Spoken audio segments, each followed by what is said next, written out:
तर पावसाळ्यात आमच्या इथल्या वातावरणामध्ये आम्ही मेंढरांचं नियोजन कसं करतो चाऱ्याचं वगैरे ते तुम्हाला मी दाखवते, सुक्या चाऱ्याचं. आणि हे बघू शकता, हे जे सर्व आहे हे सर्व मेंढरांचा खाण्याचा आहे. सुका चारा, वला चारा असा पूर्ण आहे. हा वरती हरभऱ्याचा भुसा वगैरे आहे. तर हे सर्व आपला स्टोरेज म्हणजे एकदम गोडाऊन सारखं झालेलं आहे. काही लोकांना असं वाटेल गोडाऊनच आहे. तर ह्या साईडला सुद्धा आहे, इकडेच नाही तर ह्या साईडला सुद्धा आहे. तर काय बोलतात ना की शेतकऱ्याच्या घरी जनावर उपाशी राहत नाहीत तर माणसं कशी उपाशी राहतील. तर शेतकऱ्याच्या घरी खरं तर कुठलाही माणूस असू दे, जरी पाहुणचार झाला तरी तो उपाशी राहत नाही, तो घासभर का होईना खाऊन जातो. तशाच प्रकारे हे सर्व आपल्या मेंढरांचं नियोजन आहे. तर आता तुम्हाला हा जे आहे हरभऱ्याचा भुसा आहे, आता ती गोणी जी वरची आहे तेवढा जर हा पूर्ण जाडा आहे, जसं कांड्या वगैरे सर्व असतात त्याच्यासोबत, तसं तो आहे. तेवढी गोणी जर समजा आपल्या कुटीमध्ये, तुडीच्या कुटीमध्ये बारीक केली तर ही एवढी इनर भरते. विचार करा की किती सोपं आहे हे ठेवण्याला वगैरे. आता ती केवढी मोठी गोणी दिसते आणि ते ठेवायला वगैरे आपल्याला प्रॉब्लेम होतो, जागा खूप लागते. पण तसं जर न ठेवता आपण त्याला भुसा वगैरे केला तर किती सोपं आहे हे ठेवायला. आणि आपल्या इथल्या वातावरणात काही त्याला प्रॉब्लेम येऊ नये त्यासाठी आपण ह्याला ज्या बारक्या बारक्या आपल्याला मुरघासाच्या इनर होत्या त्या ह्याला घातलेल्या आहेत. आणि हा जसाच्या तसा व्यवस्थित असा म्हणजे जसा सुरसुरीत बोलतात ना तसं आहे. आणि आता मी तुम्हाला दाखवते की मी ह्यांना पावसाळ्यात चारा कसा घालते आणि कुठल्या प्रकारे काय काय करते. तर हा आहे आपला कडब्याचा भुसा. हा आपला कडब्याचा जो बारीक केलेला होता तो भुसा आहे. त्याच्यासोबत हा आहे हरभऱ्याचा. आता कोणाला वाटेल ह्याच्यात हरभऱ्याचं दिसत नाही, तर आपण काय केलंय तुडीच्या कुट्टीमध्ये आपण हे बारीक केलेलं आहे. आणि ज्या कांड्या वगैरे असतात हरभऱ्याच्या त्या बघू शकता कुठेच काही दिसत नाहीये. आणि एवढा छान प्रकारे आपला बारीक झालेला आहे. तसाच हा गुळाचा पाणी आहे. आणि हे आहे आपली खपरी पेंट. हे आपला काप स्टार्टरचा हे आहे, काप स्टार्टरचा चुरासारखा असा भुसा आहे, आपण आणलेला आहे हा ह्याच्यात मिक्स करायला. आणि हे गहू आहेत, हे भिजवलेले गहू आहेत. 24 तास भिजवून मग आपण यूज करतो, कारण की भिजवलेले गहू चांगले असतात त्यांच्यासाठी, म्हणून आपण 24 तास भिजवतो आणि ते घालतो. तसंच आता तुम्हाला दाखवते हे मिक्स करून. आता आपला हा जो कडब्याचा आहे त्याच्यात आपण हा हरभऱ्याचा टाकलेला आहे. हा थोडासा धुमा असतो पण नंतर ना आपण जेव्हा भिजवू तेव्हा नाही होणार. त्याच्यासोबत आपण ही पेंट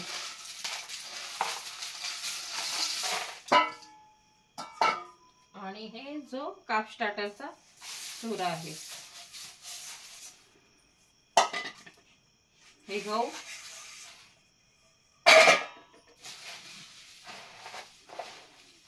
ह्याच्यात आपल्याला अजून खायचा थोडासा सोडा आणि मीठ पण ऍड करायचं आहे, तोही मी करते. आणि आपण जो गुळाचा पाणी केलाय त्याच्यात मीठ टाकलेलाच आहे, तर हा खायचा सोडा आहे आणि तो आपण असा टाकायचा आहे. आणि हा पाण्यात आपण भिजवायचे.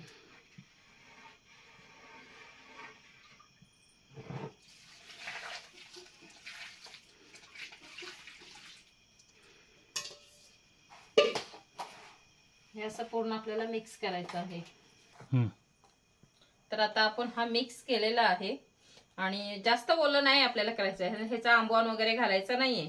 तर काय होतंय, आंबवण वगैरे घालायला ह्याच्यात काही काड्या वगैरे नाही, तर अगदी मऊ आहे आणि खायला पण चांगला आहे. फक्त आपल्याला हे मिक्स करायचंय कारण की त्याची चव वेगवेगळी येते त्यासाठी. आणि गुळाचं पाणी आपल्याला का टाकायचं आहे, तर ड्राय मॅटर हा सर्व आहे चाऱ्याचा जो, त्यामुळे काय होतंय की आपल्याला आपण घातला ना चारा त्यावेळेला आपल्याला ह्याला चारा घालते वेळी ठसकू नये, मेंढरांना असा ठसकी वगैरे बसू नये आणि घास वगैरे असा बसतो सुक्या चाऱ्याचा, त्यामुळे तसं बसू नये ह्यासाठी आपल्याला थोडंसं ओलं करायचं. मग तर आपण साधा पाणी न करता आपण गुळाचा पाणी त्याच्यात ऍड करतो आणि मग आपण हे सर्व मिक्स करतो.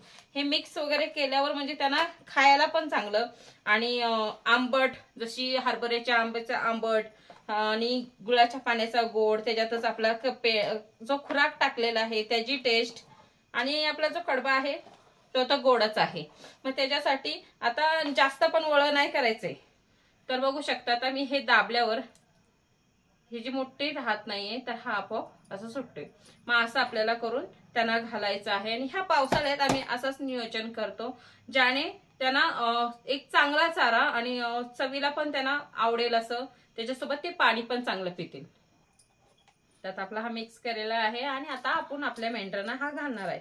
तर घालण्याच्या खायला आपण जेव्हा घालतो त्याच्यानंतर त्यांची धडपड पण तुम्हाला दाखवते मी किती प्रकारे धडपड असते का, तर हे आवडीने खातात त्यामुळे त्यांची धडपड असते खाण्यासाठी। तर आता काहींना असं वाटेल प्रश्न की हे जे आम्ही इनर मध्ये ठेवलेलं आहे हे असं कशाला ठेवलेलं आहे, तर काय होतं आमच्याकडचा जो क्लायमेट आहे थंड असल्यामुळे काय होतं ह्याला मौचर पकडतो, जसं नरम वादळल्यासारखं होतं आणि मग त्याची जी टेस्ट आहे जो कुरकुरीपणा आहे तो गेल्यावर त्याची टेस्ट बदलते आणि खात नाहीत मग मेंढर वगैरे। ह्यासाठी इनर मध्ये ठेवतो ज्याने आपला जो आता हा कडब्याचा जो भुसा आहे तो तसाच्या तसा राहणार आहे। आता जो वरती आहे ना त्याला पण आपल्याला ठेवायचा, पण आपल्या इकडचा पाऊस जो आहे तो लवकर लागला त्यामुळे थोडस गडबड झालेली आहे। पण आपण आता हे बाहेर करता नाही आलं तरी घरात आपण त्याचा भुसा करणार आहोत आणि त्याच्यानंतर त्यालाही असं इनर मध्ये ठेवणार आहोत। इनर मध्ये ठेवल्याच्या नंतर जो कुठलाही आपण चारा जसं कडब्याचं वगैरे आम्ही स्टोरेज केलेलं आहे तसं ठेवलं ना की मुरघासाला पण आतमध्ये इनर असते, मग ती इनर वगैरे असल्यामुळे काय होते त्याला असं हे वादलत नाही तो, त्यामुळे जसाच्या तसा तो चारा राहतो। आणि एक आहे की आता समजा तुमच्या भागाकडे वगैरे उभं करतात तसं आमच्याकडे कुठल्याही परिस्थितीत कसाही ठेवा तरी तो वादळतो। फक्त आमच्यासाठी म्हणजे सोपी आहे की अशा ज्या इनर आहेत मोठ्या वगैरे आणि ह्या बारक्या इनर ह्या खूपच कामाच्या आहेत, त्यामुळे अशा इनर आमच्या गरजेच्या आहेत आणि अशा इनर मध्ये जर आता कुठलाही चारा ठेवला तर इथे काही प्रॉब्लेम येत नाही। शकता इथनं माझं शेड दिसतंय, आता मेंढरांना खायला घालायचं टायमिंग झालेला आहे। आता इथनं आवाज दिला की तिथून ते लोक आवाज देतात, रिप्लाय देतात की यायचंय आपल्याला म्हणून। तर आता ह्यांना आवाज देतोय मी, जाट्या, तर ती मेंढर ओरडायची सुरुवात केलेली आहे आणि त्यांना खायला वगैरे बघा तुम्हाला आवाज येतोय की नाही, आता आवाज द्यायची त्यांनी सुरुवात केलेली आहे। आता बघू शकता यांची जी गती आहे खाण्याची ती म्हणजे किती म्हणजे बिझी झालेले आहेत खाण्यात। असं नाही की दिवसभर उपाशी आहेत, तर ह्यांना हे मका वगैरे असतो दिवसभर, मका अगदी जास्त टाकतो ज्याने दिवसभर त्यांना चालेल। पण आता हा जो आवडीचा त्यांचा अगदी चारा आहे तो खाण्याची त्यांची घाई, आता जवसर पोट भरत नाही तवसर त्यांची काही मान वर होत नसते, इतक्या फास्ट गतीने ती खाणार आहेत। आणि तसंच आता फक्त आता आपण जो खाण्याचा खुराक वगैरे जे आहे सगळं व्यवस्थित आहे आणि एकदम ओके मध्ये आहे। फक्त आता एकच कमी आहे ती म्हणजे कॅल्शियमची। आता तुम्हाला कॅल्शियमच्या विटांची तर काही लोक हे म्हणते उन्हाळ्यात आम्ही कॅल्शियमच्या विटा बांधल्या की ठीकच आहे, पण आता हा जो कॅल्शियमचा आता वीट आहे पावसाळ्यात ह्याची अवस्था बघू शकता, म्हणजे घाम पकडतो आणि ती स्वतःच पाघळून जाते। आता हा पूर्ण वीट आहे ती पूर्ण ओली झालेली आहे, हे बघू शकता किती पाणी आहे, ही वीट अगदी ओली झालेली आहे। त्यामुळे मग अशाने काय होते ही वीट लवकर संपते, मेंढरा खायच्या आधीच ती वितळून हे होऊन जाते, खराब होते। यासाठी आता एक पावडर येते कॅल्शियमची, ह्याचीच आहे, हे आता विटा आहे तशी पावडर येते, ती पावडर फक्त आणून ह्या चाऱ्यामध्ये मिक्स करायची आहे, ज्याने ह्या कॅल्शियमच्या विटा आता ह्या पावसाळ्यात तर नाही आम्ही लावणार, मग ह्यांना कॅल्शियम कुठं भेटणार, मग त्या पावडरीत ना ते कॅल्शियमच्या ना ती कॅल्शियमचीच पावडर असते ती ह्या चाऱ्यात मिक्स करायचं राहिलंय। एवढंच बाकी आहे हे ना त्यांच्या जे खुराक वगैरे आपण तयार करतो त्याच्यात मिक्स करायसाठी, बाकी सर्व अगदी ओके आहे। आणि असा चारा नियोजन आपल्या म्हणजे जसं आमच्यासारखं आता वातावरण आहे, जर समजा आमच्यासारखं वातावरण कोणाचं असेल तर मात्र असा चारा घातल्यावर आपल्या मेंढरांना काहीही प्रॉब्लेम येत नाही।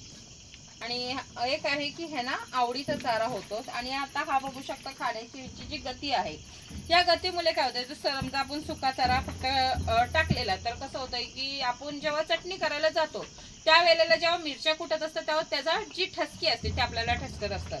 तसंच ह्या चाऱ्याचा आहे हा जो कडबा आहे किंवा हरभऱ्याचा जो भुस्सा आपण केलेला आहे हा जेव्हा अगदी सुका असतो त्यावेळेला जेव्हा ना घालतो त्यावेळेला त्यांना ठसकी लागते, घास लागतो, मग त्याचं काय होतंय की अगदी ठसाकत राहतो, मग खोकला येत राहतो। ह्यासाठी आपण गुळाचा पाणी जो ऍड केलेला आहे तो ह्याच्यासाठीच केलाय आणि थोडंसं आपण भिजवलेलं आहे त्याला वळ, अगदी पण त्याची मोठ अशी पिठासारखी होत नाही, तर अगदी सुटसुटीत असतो। आता हा बघा आता गव्हाणीत टाकून सुद्धा मी तुम्हाला दाखवते, हा अगदी सुटसुटीत आहे आपण गुळाच्या पाणी टाकल्यामुळे त्या अंदाजाने आपल्याला टाकायचंय आणि भिजवायचं. आता खातात पण आरामात, त्यांना ठसकी पण लागत नाहीये आणि आता जसं पोट नाही भरत तसं ती खात राहणार आहे.